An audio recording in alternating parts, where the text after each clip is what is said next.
అందరు చాయ్ తాగిరా లేదా?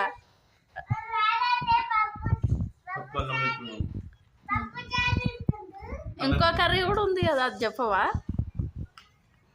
చెప్పు, అది ఏం కర్రీ చెప్పు చెప్పు. కర్రీ పేరు తెలియదు. బెండకాయ ఫ్రై.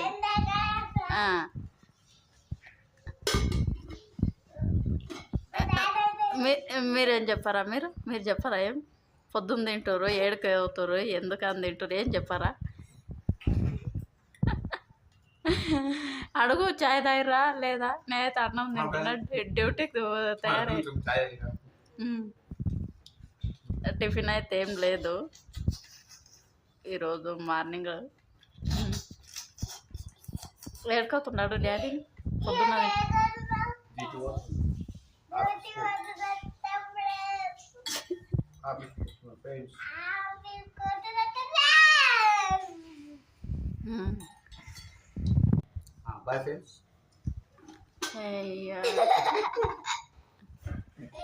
ఓకే నా ఫ్రెండ్స్, మరి అన్నమయ్య తింటుండు, డ్యూటీకి వెళ్తుండు. అందుకే పొద్దున్న సమ్మర్ కదా, ఇక మార్నింగ్ తినిపోతేనే బాగుంటుందని అన్నం, టమాటా చారు, బెండకాయ ఫ్రై. ఓకే నా ఫ్రెండ్స్, మరి మీరేం చేసిరో కామెంట్ బాక్స్లో కామెంట్ చేసేయండి.